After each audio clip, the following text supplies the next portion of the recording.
Yeah, some people on YouTube, welcome back to another Bannerlord video. In this one, we're going to be talking about control, skill line, which is bow, crossbow, and throwing.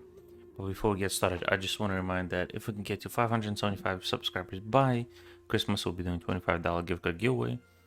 I do have my Discord, so do join that. Let's talk about games and stuff in there.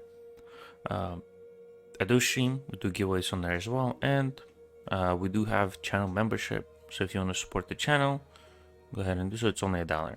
But with all that said, let's get into the video. Talk about control. Control is about skills that are bow, crossbow, and training. Right? If you want to get your one of those three skills to maximum again, which is 330, you want to put 5 focus points into that skill and 10 into control. But the most I would recommend is going possibly 8 into control and 5 into focus points, which will get you to 300. If you don't want to get that, if you just want to get the last perk, I believe 7 will get you to 285 and 5 focus points also. So 7 control, 5 focus points will get you definitely the last perk, right?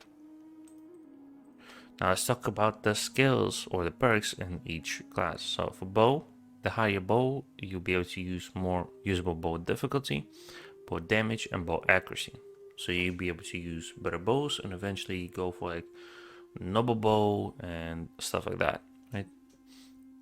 Arrows, you can use any. So you can use the best arrows with the worst bow, right?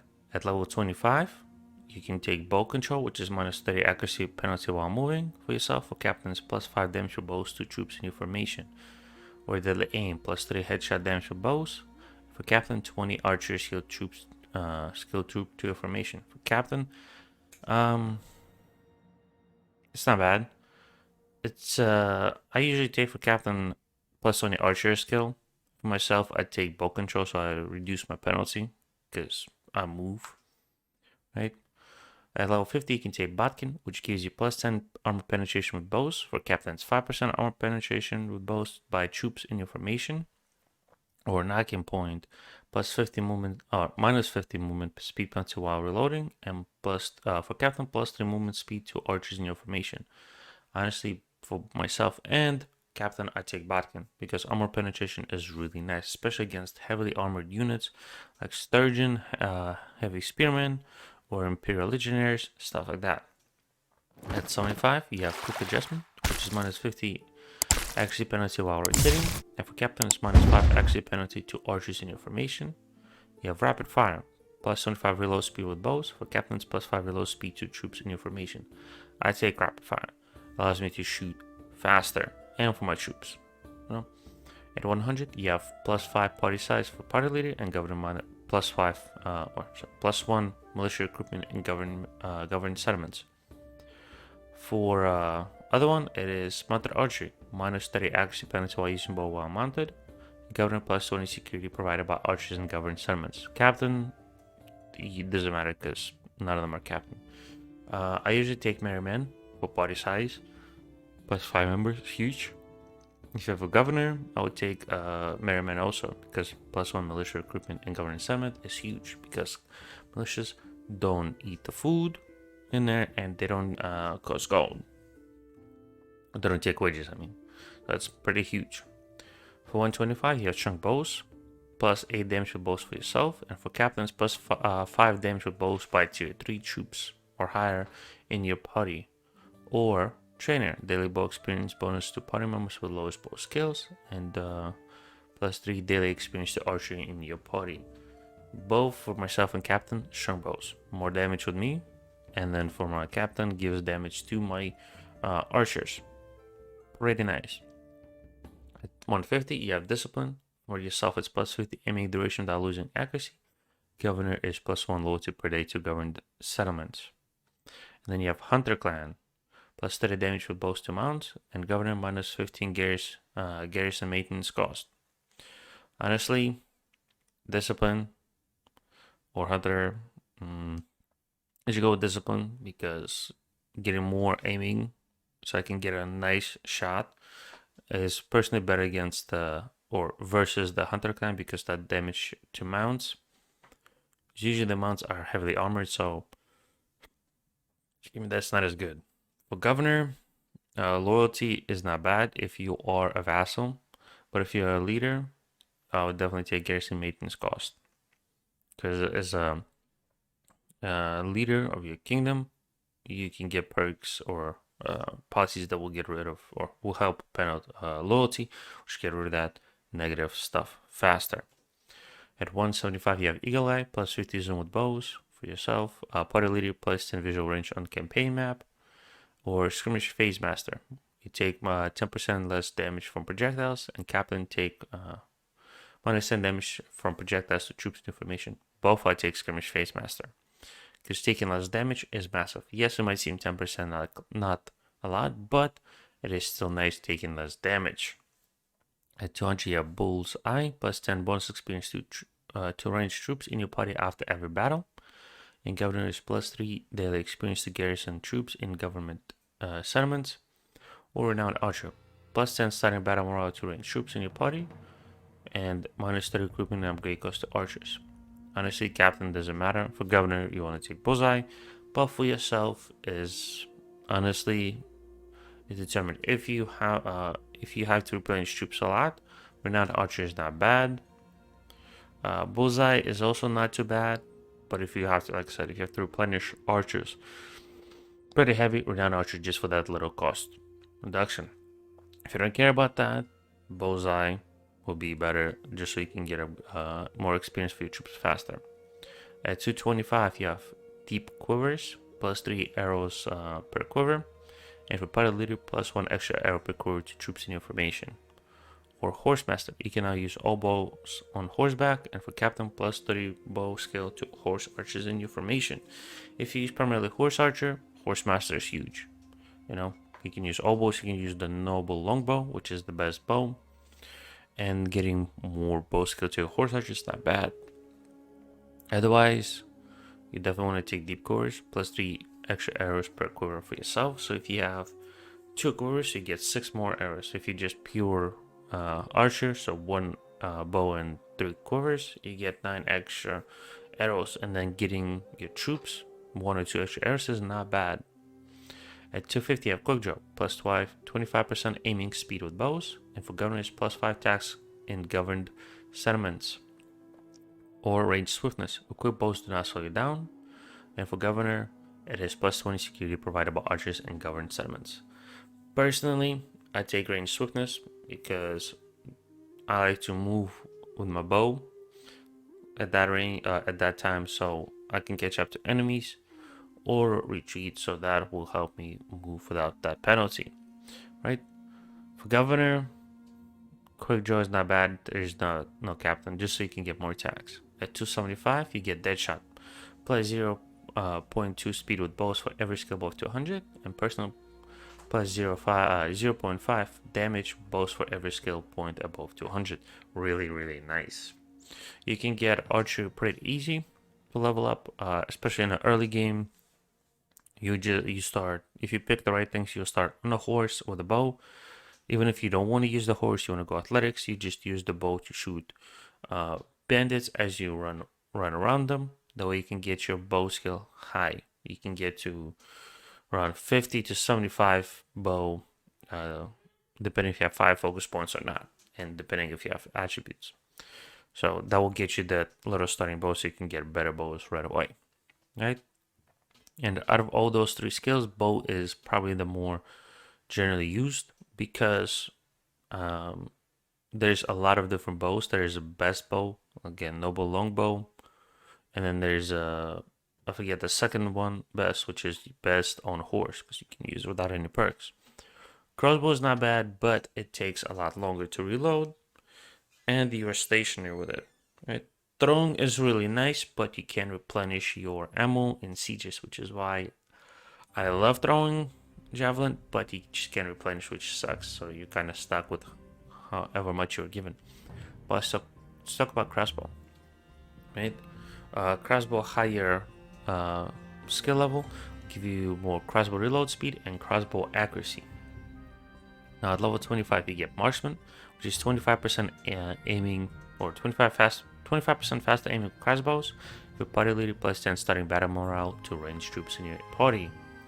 You have Pierce, your crossbow attacks ignore armors below 20, and minus 20 equipment cost of ranged troops. Honestly, faster aiming is better for myself, but you can also take Piercer, just to ignore that little bit of armor, right? For party leader, cost of ranged troops because it's not too bad, but starting morale would also be better because if you have any ranged troops, party Piercer would be better. But if you're just utilizing crossbows, there's the only two places where you can crossbows: Valandia primarily, and if you take the crossbows in Empire cities, right? Now at 50 you have Unhorser plus 40 damage crossbow, plus 40 crossbow damage to mounts, and for captain it's plus 20 damage against monster crossbow troops in your party. Or Winder plus 25% reload speed with crossbows, and for captains plus 5% crossbow reload speed to your troops in your formation. Personally, I would take Winder, and for captain as well, just for that reload speed, because the mounts, yes, there is a lot of damage against them, but if the enemy doesn't have a lot of them, or they're primarily infantry, this is useless. But that little bit more reload speed is huge, so you can shoot faster. At 75 you have Donkey Swiftness, minus 30 accuracy loss while moving, and for captain is plus 30 crossbow skill to troops in your formation. In Sheriff, plus 50% headshot damage with crossbows, and for captain plus 10 damage to food troops in your formation. Right? Personally, I'll take Donkey Swiftness just for that loss accuracy, and I would probably take for captain Sheriff just for that 10% more damage to food troops in my formation. But the Donkey Swift is also not bad for that 30 crossbow skill. Is also not bad. So this one is a bit iffy for the captain for me. Then at 100 you have Peasant Leader, plus 10 battle morale to tier 1 to tier 3 troops. And Governor, you get minus 20 garrison, range troop wages in governed settlements. And then Renowned Marksman, plus 2 daily experience to range troops in your party. And Governor, plus 30 security provided by range troops in garrison of the governed settlements. Governor, Renowned Marksman.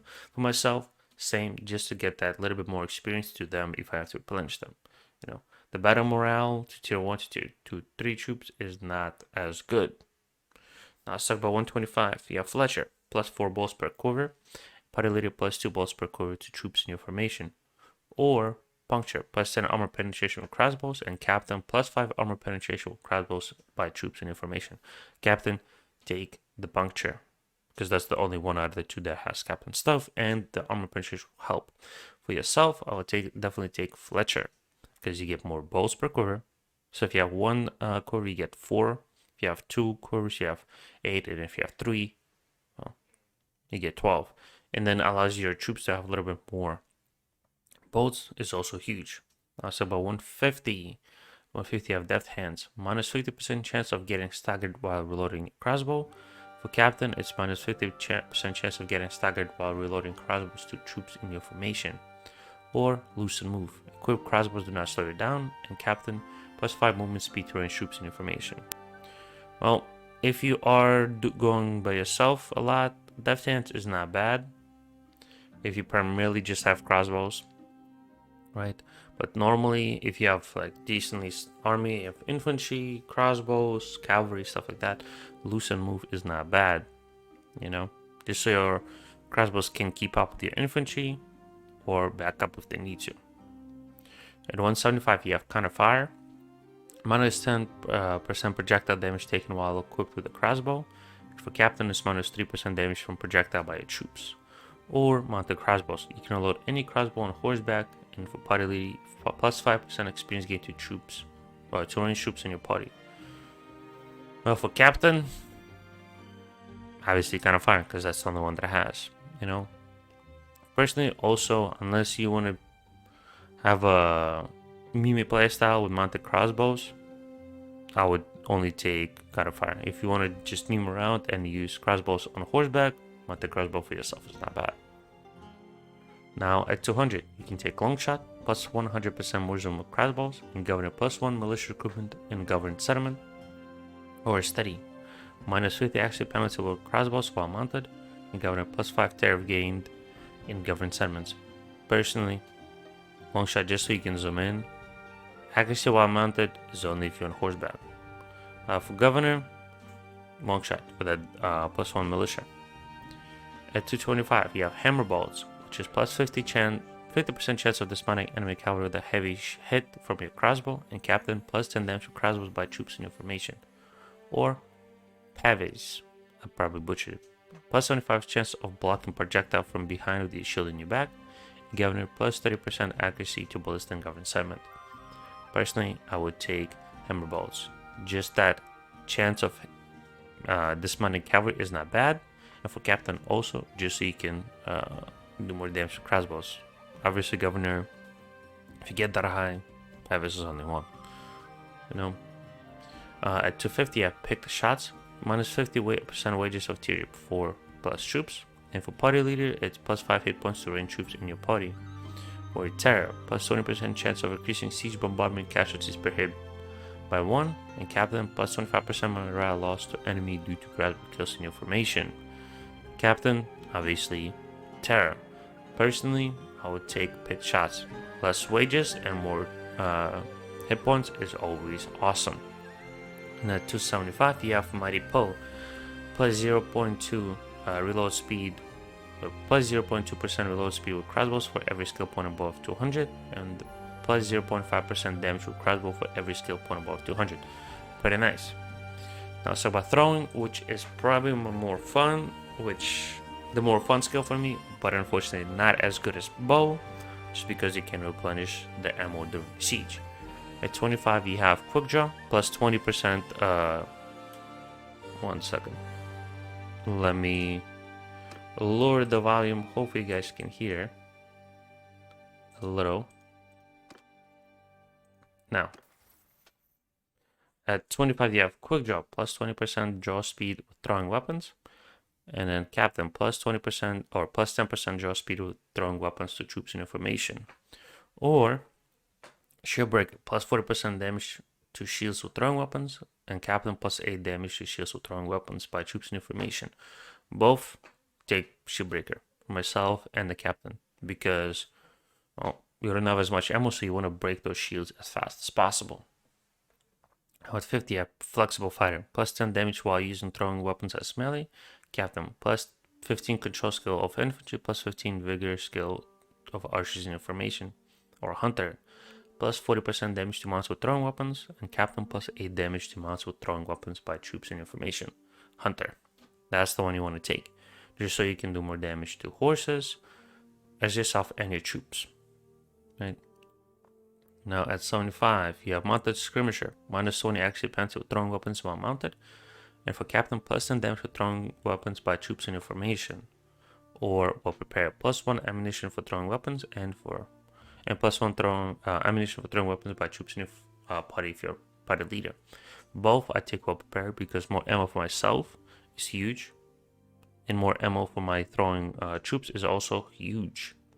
Even if I'm on like Vanguard Police or the Sturgeon Cavalry, the one that do have throwing weapons, I would still take well prepared just for more ammo. For 100, you have knockoff, which is plus 25% chance of dismounting enemy cavalry with a heavy hit with their throwing weapons. And for captain, it's plus 5 throwing damage by 2 cavalry by troops in your formation.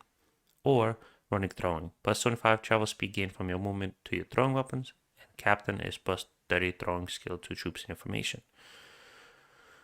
Well, personally, knockoff is not bad. And for captain, throwing damage is also not bad. Throwing skill is not too bad, but I would definitely take knockoff. Even though 30 throwing skill to troops is not bad, more damage is always nice. Now, at 125, you have saddlebags, plus 2 ammunition for throwing weapons when you start a battle mounted, and party leader, plus 1 daily experience to infantry troops in your party. Or Skirmisher, minus 10% damage taken by ranged attacks while holding a throwing weapon.